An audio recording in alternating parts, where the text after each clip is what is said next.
Hello and welcome to the Emerald City Video Podcast. And we're doing a video podcast this time because one of those rare instances where we see a movie and it's like early enough to still have light. Yeah, even though it's a miserable day in Syracuse, yeah. This is an episode of our new release wall. So I'm Russ and this is Zach. Hello. And we're talking about Joker, which is the latest DC Comics movie-ish. Yeah. First of all, I one of the critiques I've seen from people who said, like, you know, there's big chunks of this that are great, but that, like, A, we didn't need it at this moment in culture, but B, it didn't really need to be Joker either. Like, I'd say that's fair. Like, but Todd Phillips says the only way a man who's made several $1 billion in box office revenue can get this $25 million picture done is by making a Joker. That's what he says. That's the only way he says he can get it made. I'll say the only way you can get it put in 4,000 theaters. Yes, probably, But yeah, no, that's an absurd argument. Like, the idea that he's like some little guy sticking it to the man by tricking them into making this movie, it's like, no, you've got a fucking Academy Award winning actor and you've got a director who's made, you know, I mean, also an Academy Award. It's not even Brad Pitt in the role. It's it's Phoenix, who has literally recently done a somewhat similar film in the You Know We Are Here or whatever the fuck that film was, which I'm still undecided on as a film whether anyway, but like where he plays a similarly complicated character that I just killed a fruit fly. Anyway, but it's anyway. I don't think I hated it as much as you did. Yeah. Like, coming out of it. I'm gonna jump on the bandwagon I've heard a bunch of people say where it's like the movie itself was just nothing. Phoenix was terrific, but I think that Phoenix could have been terrific in any number of other projects. The thing is, like, for Phoenix, like, I will also agree, like, the filmmaking skills, the cinematography, are all more than good. Like, I think that they're, like, there's about a dozen shots, and I'm like, I've seen that in another film that has a similar, like, arty guy with like, sort of thing. And even Phoenix's character, I just feel like I've seen him do this before. Except with less laughing, which just got tired. It's a weird, it's like, part of it I think is that the laughing thing and a lot of the, like, the Joker trappings were kind of ham-fistedly put in there. Like, it's like, okay, I get it that he puts, like, he has a medical condition where he laughs all the time at inappropriate things. And then he, like, doesn't understand people or social interaction, and so he then, like, forces himself to laugh his, like, Joker laugh at things that he thinks are supposed to be funny, and he's got a batting average of probably about 250. And the timing's off and things like that. Which I think is, like, it's clever enough in terms of, like, establishing who he is, but it's I'm intrigued by the idea, and I don't know whether it was intentional or whether they just, like, lost interest. That, like, as the movie goes on and as he becomes more and more violent, he stops having his laughing episodes nearly as often. But I mean, this is also a movie where I'm surprised that more comic book people haven't gotten super pissed about it. I guess it's because they're all, like, playing defense for it against the people who are worried it's going to incite incels to do violence. Which, I mean, it's not really. It's you'd have to be a certain kind of person to take any kind of motivation from a film, let alone this film. And I think that those people are just going to find an excuse anyway. I will say that anybody who, like, Phillips, for instance, says, like, well, he can't be viewed that way, and, like, it's really obvious that he's, like, not the good guy, and he's not the, blah, blah.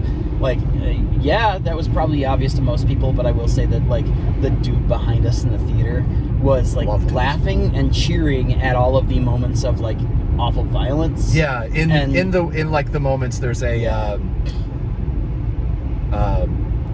short person, little person. Little person.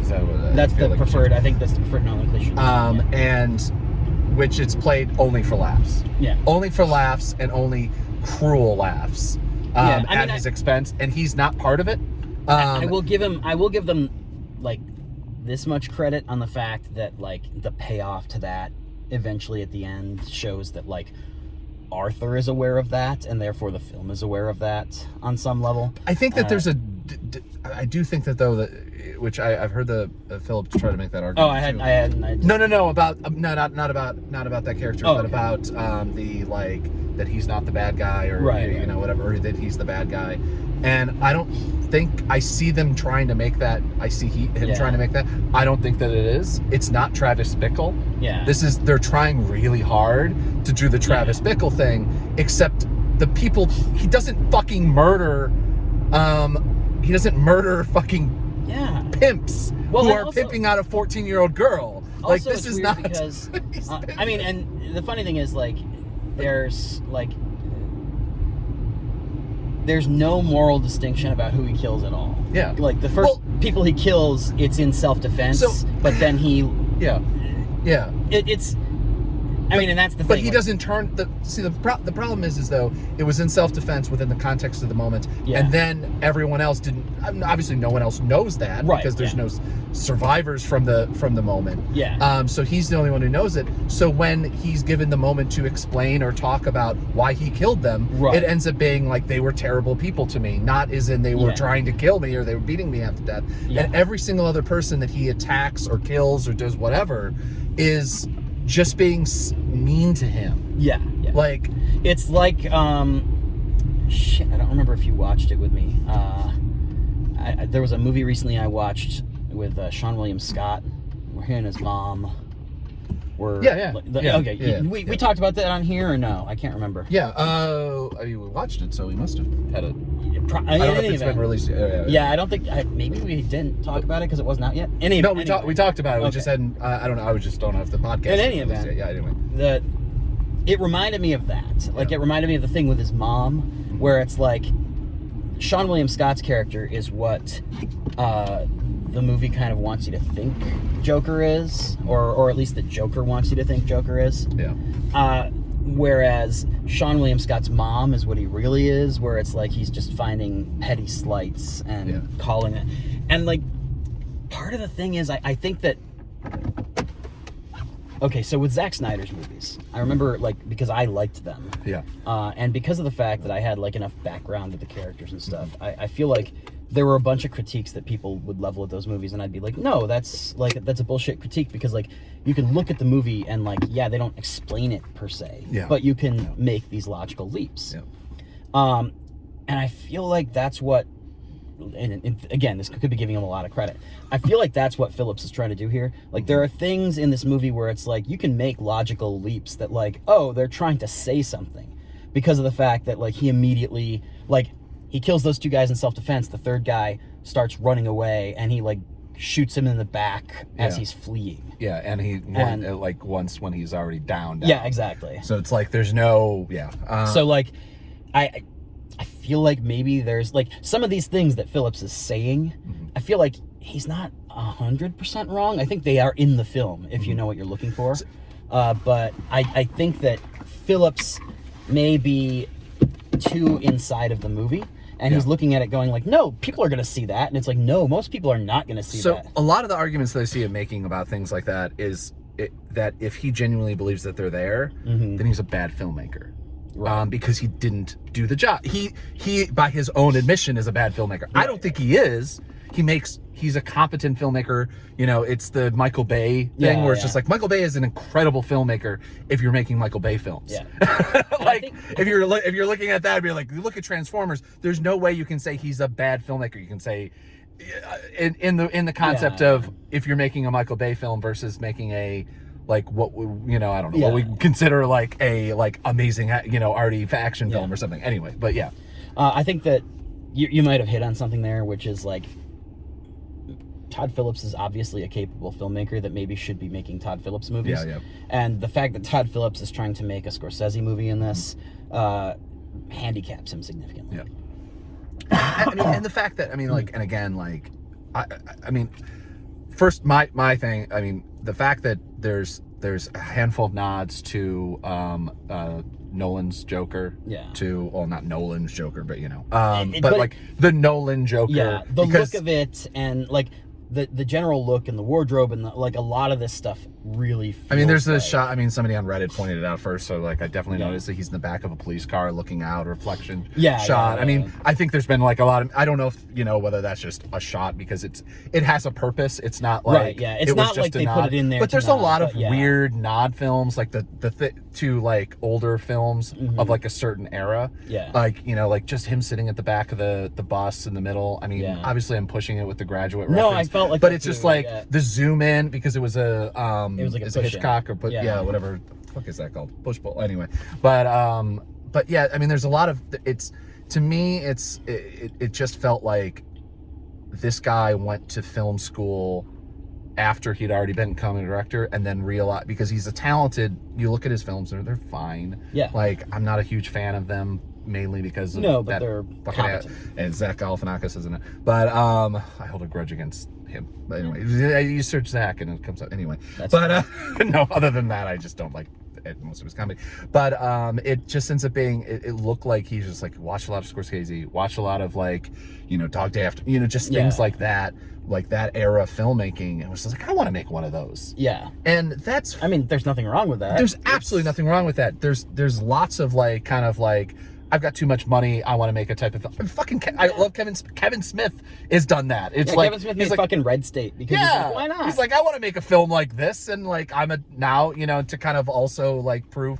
And I think, you know, and then I think to a lesser extent with Kevin, I think but like with here, like it just feels like I want to be taken seriously, which is its own metaphor for this fucking film, because that's what the Joker character in this film is just I want to be taken seriously as a whatever, even though I don't want to do any of the work. And that's the thing, is that like Joker in this film, Joker does one stand-up routine, it goes viral, and then gets this fucking massive amount of attention. You know, and like just literally there's a metaphor to be built there, or analogy like out of this whole thing. And you know, and to me that also either he didn't know it or knew it or didn't care or what, but like, you know, just, I mean, again, I came into this film because in a completely different light. Never mind, like I just think that the Joker character should have been written off for at least 20 years after an Academy Award, like actually genuinely good acting, you know, performance in film. Like this movie doesn't, I think a lot of the judgments that people are making about the film are not fair. However, I do think that one of the things that's been less discussed still stands, which is the Joker really is like, this is one of those things that stigmatizes people with mental illness in a not a good way. And I don't think that Nolan's Joker did that. No. And I mean, Nolan's Joker, it's funny. Cami Garcia, she's a best-selling like YA novelist. She's doing a comic right now called Joker Harley Quinn Criminal Sanity, where Harley, her like affection for him is all essentially because the Joker is such a narcissist that he believes his doctor's falling in love with him. And it's like, no, Harley's just like profiling him and trying to catch him. And the like one of the theses that she has in this series is Joker's not actually insane. He's like a sociopath and a narcissist who like does this shit because he like this is what he wants to do. And I hadn't really heard that argument before, but I do think that it fits the profile of the Joker a lot better than like any of the mental illness explanations that people have tried to give over the years. And I think that Ledger's Joker basically was that. Like he was a guy who like he had his own weird worldview, and he's like, no, but you're all gonna like agree with me because like I'll blow shit up. You know. But so I mean, he can't. I mean, the Joker character, at least within Nolan's work, can't be like your traditional idea of a mentally ill person, which is like, I mean, he can't have chronic like you wouldn't get anything done. like I have chronic depression. Like if I was the Joker, nothing would happen because I'd just be like, oh fuck. It's not worth it. Like, you mean I gotta coordinate this whole thing with the bomb on one boat? And oh, fuck that shit. Fuck it. But yeah, this, I mean, and there's the other I guess spoilers. I'm not going to talk about specific things, but like there's this theory that I've seen floated on the internet a lot, which I don't think is a non-credible theory, that basically none of this film actually happened. You know, because there's fantasy sequences baked into the movie, and there are like a couple of scenes where it's just like it's really hard to know what did or didn't happen. You know, there's a scene with Zazie Beetz' character where he like leaves the room basically, and you never see her again in the film, and it's like, are we supposed to assume that she's dead? Are we supposed to assume that, because like the up to that point, most of the times that he's like composed and together and actually interacts with people and accomplishes anything were delusions. And so I'm like, I could see this argument that the whole movie didn't actually literally happen, and that this is like a mental patient who's like who's seeing his version of whatever the fuck it is that's going on, and whether that means that there's a real Joker out there and this guy sees himself in that figure, whether that, you know, whatever.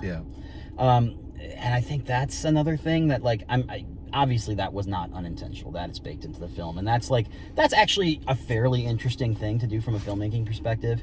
But again, it's weird that like you wrap that up inside of like kind of the trappings that are in the third act. It's hard to talk about exactly what without. It's if that's a real thing, then it's kind of lame.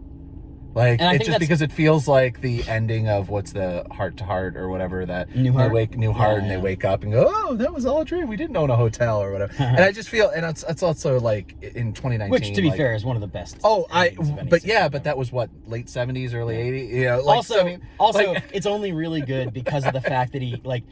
If he had woken up and he was like with his wife from Newhart, and that happened, it was just like, oh no, all that crap didn't really happen. Like, you'd have been like, what the fuck was the point of that? Like, it was only funny because he woke up with his wife from the other show. And it's like, oh, but it's, you know, I mean, he was a psychiatrist in that movie. Yeah, and so it's just like there's this idea. The only thing I can think of is just because, unless Todd Phillips decided to make a film and work on a script and story and spend 2 years in development and work with his actor without any connection to reality of what's going on in the world, and like people that have attached themselves to the character of the Joker, or whether and even that guy, the Aurora asshole murderer, like he didn't, like, we have, as media and everything else, has attached the Joker to that because he wore fucking green hair or some bullshit. It was red hair, but it was red hair. Like, the big thing was like somebody who was there supposedly said that he claimed he was but like, I don't know where that supposedly came from. Either way, it doesn't. But it's like, it's a societal thing. Yeah. It's a meme that exists in society, and a lot of that is. And again, it's like, as I'm sure anyone who listens to this podcast when I'm on, takes everything with a big grain of salt, and the fact that like I spend the rest of my time like tracking white nationalists and things like that. So it's just and reading about it. So obviously, so if we are to give everything. Give Todd Phillips and the credit and everything like that, then the Joker is the character that is the incel, is the whatever, the guy. And the fact that if he thinks that this film portrays, like, makes him out to not be like the ridicule, not to be the bad guy, not a misunderstanding. Again, it's a terrible fucking film then, like, because he is worshipped and loved. Yeah. I mean, this is a world that the Purge films exist and are massively popular, that many, has many, like, the masks and everything like that have, and connotations to that. And like, the movie states its thesis. Yeah. And at this point, I'm gonna have to do actual spoilers. So I don't know how. There's a bunch of things that the second week talk about why I think don't like the film, and I can't talk about them without spoilers. So it's like, at this point, if you don't want to be spoiled, stop listening, because for the rest of this, it's just going to be spoiled. It's also 2 weeks after. Yeah, exactly, and it's the second weekend. And I don't feel that bad. So the movie clearly states its thesis on the late night show with Murray, whatever, Live with Murray. Yeah. Where he does the joke of, like, basically, what do you get when you cross a disaffected loner with a society that abandons him? Yeah. And you get what you deserve, and then he shoots the guy. Yeah. And the thing that I, like, of course you get the applause from the dude behind us, because that's the world we live in. Yeah. But the thing about that is that moment actually is one of the points where I'm like, oh, there's something to be said. Like, there's some analysis they can go into, because, like, his whole thing was that he got invited on the show at a low point in his life, and he brought the gun because he was going to kill himself. Yeah. And then he felt slighted in some way and decided instead that he didn't have the courage to kill himself, that he was going to take it out on everybody else. Yeah. And so, to me, I'm like, no, that is the movie's thesis. Like, that's really what's going on in this movie, is like the idea that, like, these guys who, like, they think that they know what they're going to do, they think that they have a plan, but really they're just lashing out because they are unhappy. Yeah. And so I think that is the movie's real thesis, and there's some analysis to be done there. Yeah. But I think from the rest of the film that Phillips isn't interested in that analysis. Phillips isn't interested in what Joker actually is. Phillips is interested in presenting exactly what Joker stated in the joke. Like, he was interested in showing, like, a sad little man who gets beat up by people and lashes out. And, like, there's a world of difference between exploring, like, how these guys perceive themselves and taking that as gospel versus what they actually do to the rest of the world. Yeah. And the fact that that's present in this movie gives me pause, because it makes me think, like, maybe Phillips on some level does get what's going on, but, like, the rest of the film doesn't act like he does. Yeah. And so, like, to me, it's really, like, that last scene is really fucking interesting in the sense that, like, I can't make sense of whether or not Phillips knows the movie he's making. Yeah. And there's a wide shot that has all these TV screens when they're talking about it. So I mean, he's clearly, that felt, you know what that was to me? Network. Yeah, that's exactly. No, but I mean, but that's my thing, is that, like, it goes back to my, like, this is some cheap ass fucking filmmaking, like, a guy who knows how to make films, and it's just like, I don't want to be original, and I'm gonna make it, which you can make that film and be original by referencing those things and either playing them off of each other. But the fact that you hire fucking Travis Bickle to be the fucking guy that gets shot at the end of the fucking film, and the fact that, like, there's literally a fucking scene that he plays out in Taxi Driver, which I just remember, where he shoots himself, or he pretends with it and it clicks. But and again, like, this idea, I think, this disaffected loner that goes after whatever. It's obviously it's trying to play Joker as, like, Taxi Driver, which doesn't fucking work, because it's a different type of mental illness, if we were talking about mental illness. And, like, at the end of the film, he killed people, or, like, at least the big scene at the end of the film, which is the culmination, he's killing fucking people who are pimping out 14-year-old girls. So, like, it's not a good, he's not killing good people, or he's not killing, even if it's, like, good or bad people, you can make decisions on whether the host, what's his name of the Murray, Mr. whatever, whether or not he's a good guy, like, whether or not I think Jay Leno or Jimmy Fallon is a good guy. Give me questions you throw at, but like, whether or not I think they deserve to be shot, or whether they deserve to be in the same realm. But I think we can safely say that the guy who ruffled Donald Trump's hair is probably well, anyway, but I mean, I think that Taxi itself actually should be considered a crime against humanity. Oh, sorry. Humanity, not humidity. I was thinking about the Judge Hirsch. No, the film with Queen Latifah that he did, which is a remake of a better movie. I mean, everything he's ever done is a remake.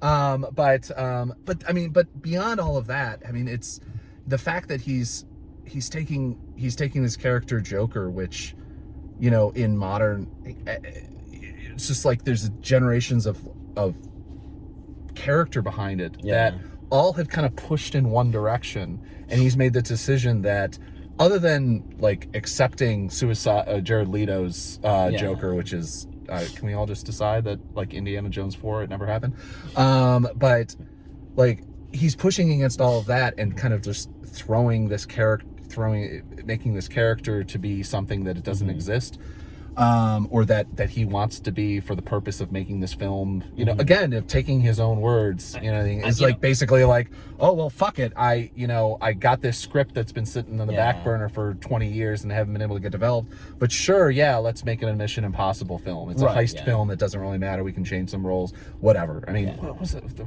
fuck, there was one. Speed 2 was Speed like 2. That's what Speed I was actually 2 was thinking the one. of. It was like, I can't remember what it was. I think originally Speed 2.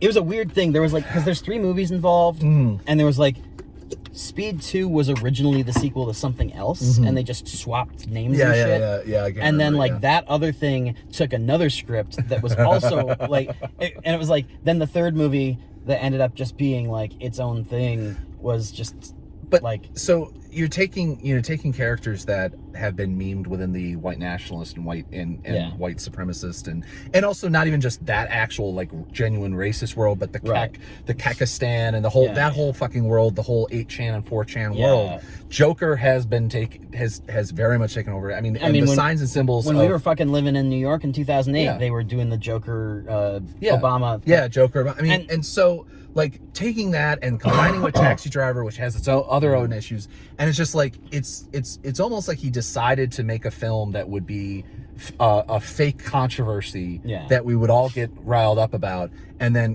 which is its own kind of mixed thing within the context of the film, and then just kind of just shat it. Like, because he didn't do anything new. There's nothing new in this film. No, there's not a single moment of anything new in this film, except for one thing, and it's that random ass guy that's holding up a fucking wicker chair while they're rioting around the thing. Why is he doing that? And I almost like you notice the wicker chair. Do you see it? It's a big white wicker chair, and he's holding it up as Joker is standing on top of the cop car, and everything's burning around it. And it's like no one else is holding anything up.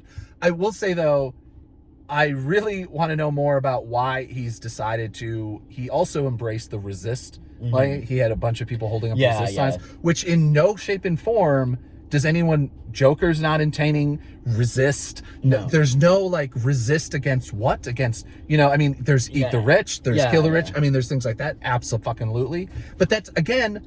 All of that shit would literally, I'm just like, you know what, a funny thing, I've seen this film before, except it was Bane on top of a fucking, and so it's just like, I think part did of he it just too, watch like 20 films and we're like, I'll take that little piece and take that little piece, and then get a really good editor and a really good cinematographer and put it all together. I wonder if the resist thing, like, and I was thinking about this during the movie, because like, again, it's like, they claim that they didn't know that this movie was going to end up being like a thing. Which, first of all, is not true. Fucking ass. I won't tell you who, because I'd be violating some like confidence. But I have a friend who saw this movie super early, like months and months ago, and like he told me that like after he saw it, he's like, it's brilliant, but the discourse around this movie is gonna be fucking insane. And like this is what he told Warner Brothers. Yeah. And now they're going like, we had no idea people were gonna be. So like that's just not true. But the thing of it is that like when you make a film like this, it's like it's incumbent upon you to actually think about little things like that. Like there was a thing a few years back where Fox News threw a temper tantrum because some white nationalists who were in they just were Nazis, but some white nationalists who were in the background of a Captain America issue had signs that were from Tea Party protests. And like the excuse that the letterer came down on, or like I always feel like the letterer just got thrown under the bus because he's the lowest paying guy on the totem pole. But like the excuse they eventually came down on is like, well, the letterer just like needed generic protest signs and Googled protests, and like because Tea Party was big at the moment, that's, which I mean is certainly plausible. It's weird and lazy if true, but it's plausible. Yeah. And I feel like that's what the resist thing felt like to me. It's like no, because you're right. They're not resisting it. Like in the context of this, like they are lashing out at the rich, but the people in any kind of meaningful power, like the mayor and stuff, are non-entities. Yeah. And so, to me, it's like you're not resisting fucking anything. Mm-hmm. And you could be, like, because there was, like, elements of class war and shit like that that are present in the movie. If you dug a little bit deeper on that and been like, oh, no, we're constantly under the heel of the blah, blah, like... And so, but there's, like, moments where it's, like, if you're just making up shit, and again, like, correct me, I don't know anything about, like, I don't know enough about the Joker back, but, like, his mom... again, I know we're already in spoilers, but like his mom, you know, claims to have had an affair with thing. Yeah. They give touches on the fact that it might have happened. Like there's that photo scene. Yeah, there's a photo with TW on the back, like I love your smile or a beautiful smile or whatever it was. And you know, and there's just certain things where it's just like that's believable. But like, and if they had kind of like pushed the fact that she had got fucked over by Thomas Wayne and or just what this world of like there's a random garbage strike going on that's happening, which I feel like that happened once. Like, I feel like you know what that is to me. It feels like Spike Lee's Summer of Sam movie, where it was just like, or like fucking Do the Right Thing. It's like, no, we're just compounding the things that make people like protest, and I get that. Like that's But and then there's just a weird, like just like some weird moments where it's like the weird.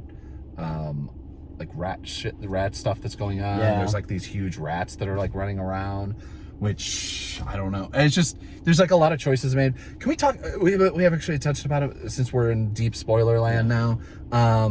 The fake relationship that with Zazie. I'm sorry, I'm blanking on her character's. No, her character's name. I don't know if we ever got her character's name. I'm sure I think we did, but like what? Like it was one of those things where I was just like, nah, because usually it's Sophie. Sophie. Yeah, Sophie Dumond is the character's name in there. But it is to me. It's always one of those. I'm like, but really, like I get. Obviously, it ends up being fake, and she ends up being like just a really nice person who's like.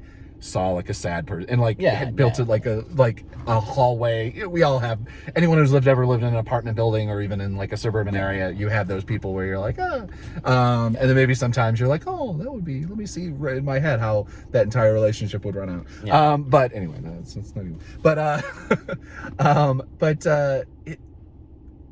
it just fed it, because there's always the like Harrison Ford and and the woman that's like 50, 60, and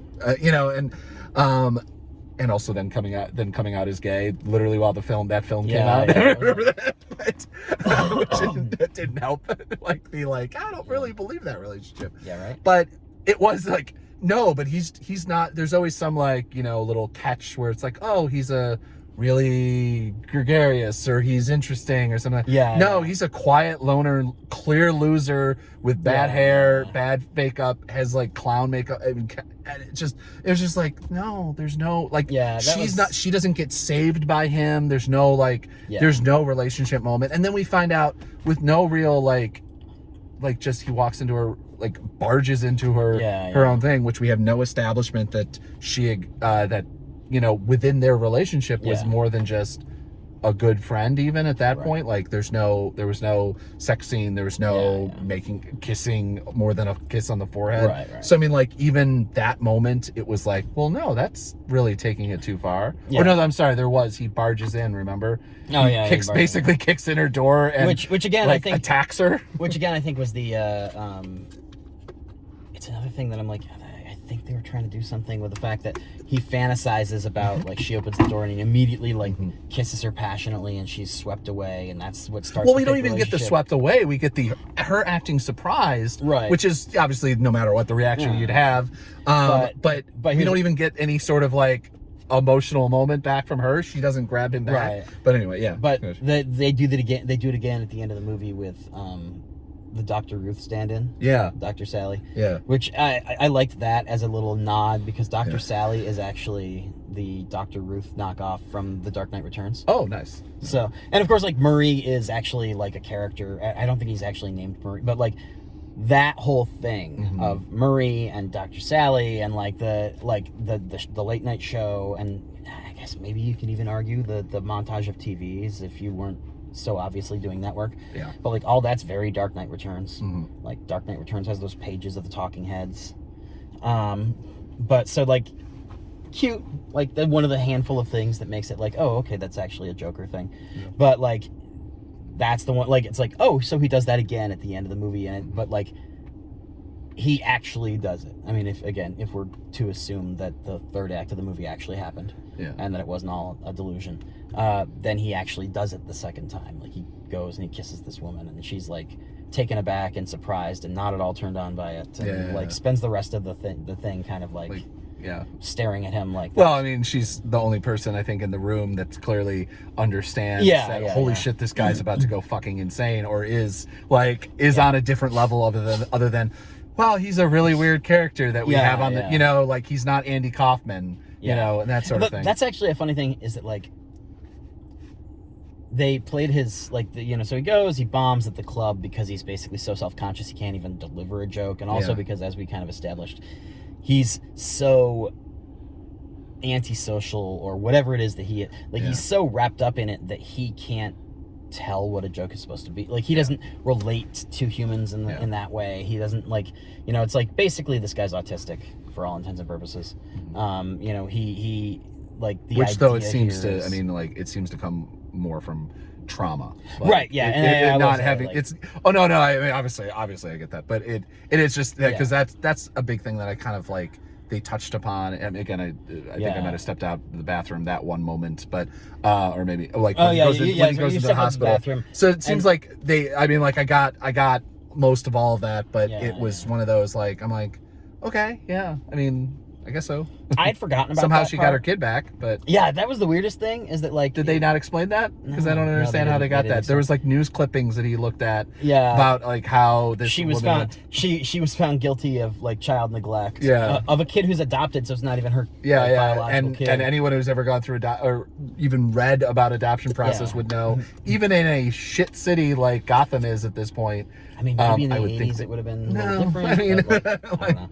But yeah, I mean, that certainly was an interesting, like, that question occurred to me too. I guess if you really wanted to like push the logic of it, you could be like, well, Thomas Wayne vouched for her and he's got all the money in the world, so once she got out of the hospital. But again, it does feel like they touch upon the fact that they're like, oh no, she's got issues, but she's not, and anyway. Yeah.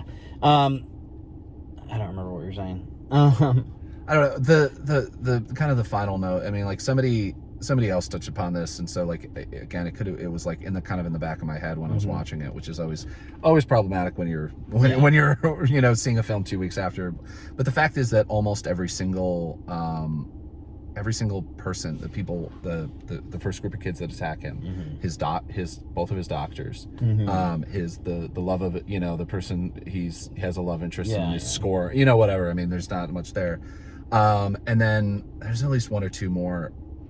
They're all Black or Hispanic. Yeah. And it's this weird, and that wouldn't be necessarily weird just because it's a multicultural film. Yeah, like and there's a lot of, he lives in the slums. Yeah, but there's a lot of, you know, either way, but there's a lot of like, it's not like, oh, that's weird because there's no other characters. You don't see, you know, there's a lot of films where you're like, no, that's on purpose. Like if you're gonna have the bad guy, you know, like what was it?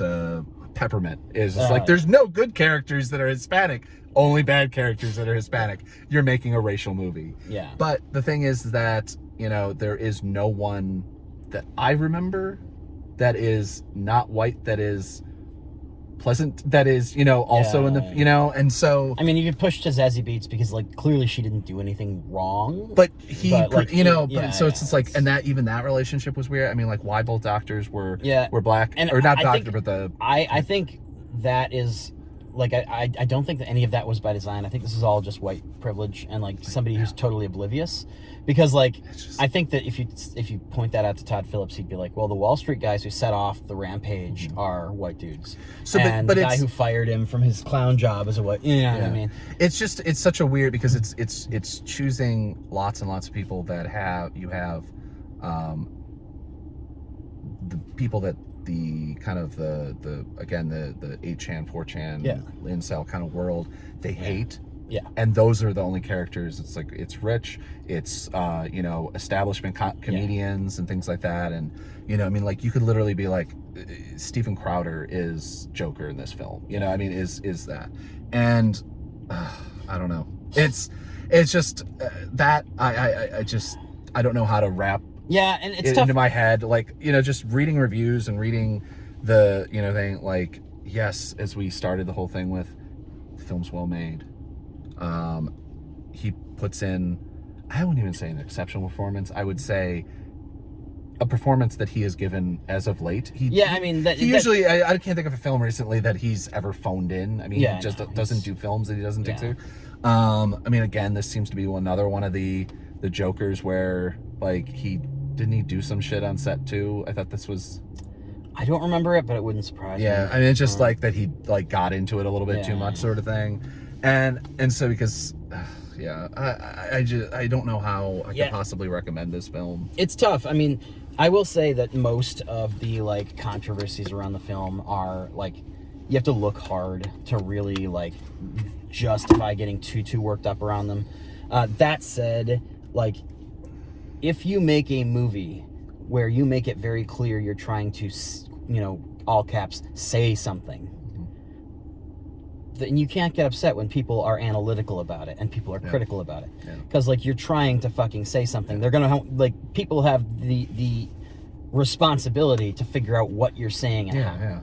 And so, like, that's, like, I think a lot of people who enjoyed the movie will listen to this and be like, well, fuck these guys, because they're, like, But, like, no, it's like, it's a movie that, if it was a little bit more fun and a little bit more, like, if the world wasn't basically as grounded and gritty as possible, like, even in the world of, like, The Dark Knight, where it's clearly not our world, I feel like you could have done a movie like this and had it be a little bit less, like, of a like, discourse.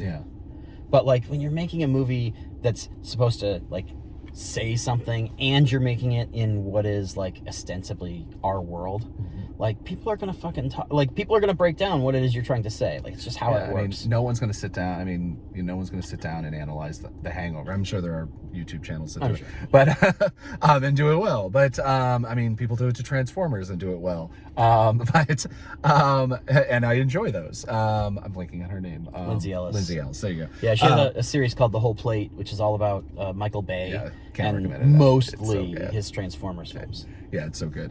Like, I wouldn't rewatch the films again, but I'd rewatch her analyzing it. It's like, it's actually just like obscure as Lupa. I can't. Alison Pregler has a it's like one episode of her web series, usually an hour plus long per season, rundown review, whatever, of Charmed, the original one, and like, I could never sit down and watch a season of Charmed, but I could rewatch Allison's videos like 3 times. I mean, I'm listening to an Alex Jones podcast. It's the same way. Like, I could never sit down and listen, but like Knowledge Fight is an fucking actual fantastic. Alex Jones. Oh yeah. No, it's about Alex Jones.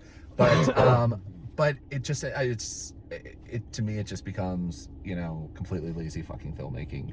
And if you just decide that you're not going to accept, and not even that, but just like take the fucking criticisms, or talk about them. I mean, at least give, not that he's fucking libertarian on edge of whatever, but Snyder. At least he's like, no, this is what I meant. And it was just like, and like accepting criticism and like that sort of thing. And I get it that a lot of his supporters get super bitchy about getting criticized, but I've never heard Zack Snyder get like bitchy and defensive and tell people they're wrong. Like, he's just like, no, this is what I was trying to do, and it sucks if it didn't work for you. Like, I'd take that. Like, if Todd Phillips had basically responded to some of these criticisms by being like, we're making a movie that's trying to get people talking. I'm really glad that people are looking at it critically and not just, like, he made all these fucking snarky comments about how, like, he had to sneak a smart movie into theaters by being a superhero thing. Just like, so fucking ridiculous. why not just fucking say, like, if you're not glad. Which also, by the way, insults the fan base. Oh yeah, absolutely. Like immediately. That was one of the biggest things that pissed me off about that thing. Where it's just like, wait a minute, you're making a film that's within the genre, and then being like, it'd be like making a fucking sci-fi film, and you're like, well, I really wanted to do an adaptation of Hamlet, but fucking hell, these people, these fucking schmucks, with their fucking cosplay shit, I guess I have to fucking make it in space then. Yeah. But I don't get it. But anyway.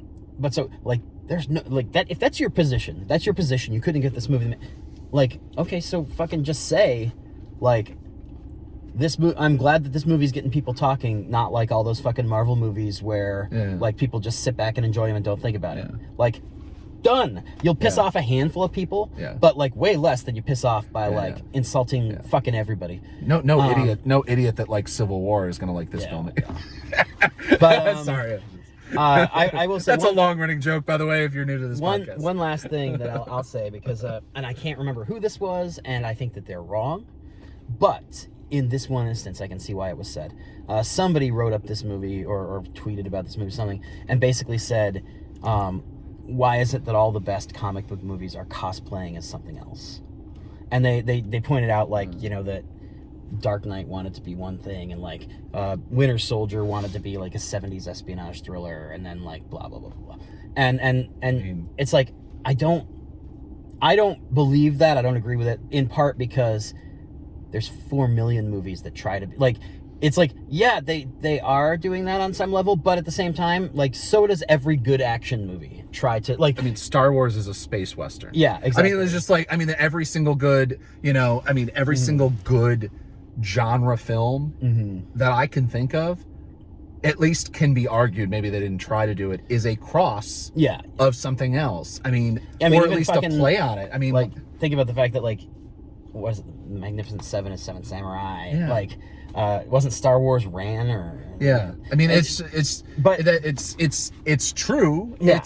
But also, like, but also it's pointless. What do you? I mean, Avengers is Avengers. I mean, which, whatever. But I think that's, I will say though, like, I can see why that critique came up after this movie, because this movie really did feel like it wanted you to take it seriously, and it did that by dressing up as movies that everybody takes seriously rather than doing anything to earn it. It's one, and I think one of the reasons why, like, I walked out of the film, like, I just fucking hated it. And like, I usually, like, we see a lot of, like, there's very few films. I mean, I always feel like Winter Skin. I just fucking hated that film, because again, it was a good whenever a film does something so fucking poorly, that I just go, you ruined this now. Yeah. You can't make an arty, like, good Joker film. Yeah.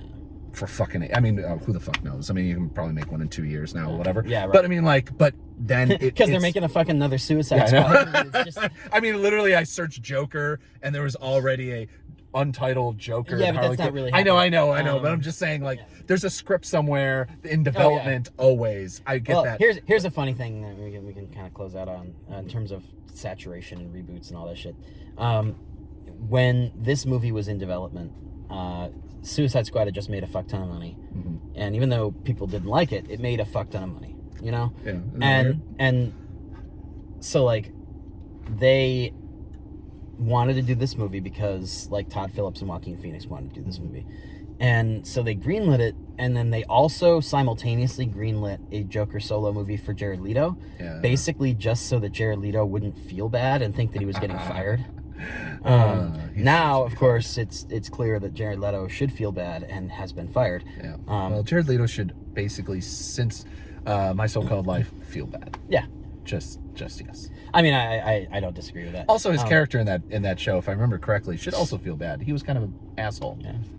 Anyway. I remember liking My So-Called Life when I was in high school, just because, like, the chick in it looked so much like the girl we both dated. I wasn't gonna bring that up, but yeah. So and Leto now is not in the Birds of Prey movie, as far as I know. Yeah. And he's definitely not in the new Suicide Squad movie, partly because he and James Gunn apparently hate each other. There was have you ever seen that whole thing? You should. Yeah. We discussed. We actually just said, because I couldn't remember who discussed it. I find it amazing that somehow James Gunn is back and, like, Jared Leto is not. I enjoy it. I mean, to be fair, let me do 5 minutes of uninterrupted laughing at the end of this film for some fucking reason. Because, also, can we also one last thing? At least as I keep saying, one last. We've said that now 3 times. That's the way we do our podcast. Exactly. The worst Joker laugh. Yeah, that's. I mean, I just think about because Mark Hamill's I never really got into it just age-wise. It's just his thing. Everything I've watched of his is fucking brilliant. The Joker in particular. But just even I don't remember Leto's laugh. I don't much. I have to rewatch that just for no other reason than to compare laughs, because there's a lot made. There's been a bunch of articles that I've seen about talking about the laughs. We've had one sitting in the back end of in our assignments for comic book for rating the Joker laughs, and I'm I want it out of there. I'll probably write it tomorrow now because I've seen the film finally. But it's been sitting there forever, and I'm I want it to go away, but I haven't seen the fucking movie, so can we and finally just take a moment and be Jesus fucking Christ! How I was actually rewatching Dark Knight recently, and just being Jesus fucking Christ! The whole trilogy, how fucking good it is. Even though Bane is that last. Yeah, even the third one's not nearly as good as the first two, but it's still solid, a goddamn well-made film and all the everything. But Heath Ledger, what the fuck? Where did that come from? Yeah. And honestly, I think that's one of the biggest things is that and it's a problem for Phoenix is that you expect it not to be terrible. Yeah. And less so Leto. I could care less about that role, but it's just one of those I don't know what he could have done in this role. Other than not take it. Yeah. Or demand script approval because something because it just it's something that wanted to say really wanted to say something but the only things it said of any value, at least from my view, were said better by Nolan's Jokers, that world, and even though it was serious, won an Academy Award, had deserved every bit of credit it ever got, was more enjoyable as a film. And still sad and depressing and lonely and kind of all the things they did it, and he did it in 1/10 of the time. Yeah. But yeah. All right. Yeah. I mean, for me, it's a 2.5 star movie. It's not a bad movie in terms of all of the all the pieces are there. It just it falls apart in the execution for me. Yeah. And I would rate almost every part of it. It's a 7, at least a 7. Oh yeah, it's except for the actual film. Exactly, it's so much less than the sum of its parts. It's weird. Yeah. Because I had the same thing as you. It's I walked out being Yeah. I didn't walk out hating it, but the dialogue was fine. Yeah. But when you watch the whole the script was terrible. Yeah. Basically, I guess it comes down to the direction was fine. The cinematography was great. Nothing, but the problem is that it was nothing new, and everything that you see in the film was done better the first time. Yeah. And so again, that's why I think it just comes down to it just felt like he watched a bunch of fucking films, wanted to make an art film. Yeah. And that's it. Yeah. But yeah, so for me, it's a 2.5 star movie, and like you said, it really is. It's no, this would be a lot more of this would be a much better movie. It's just that it wasn't, and I can't really explain why. So. Yeah. 1.5, 2 stars. I'll go 2 stars just because the film was it wasn't horrible in the way that it's just anyway. The important parts were bad. All right, so be back here by noon on the 5th day for more from Emerald City Video, and always remember to rewind your cassettes.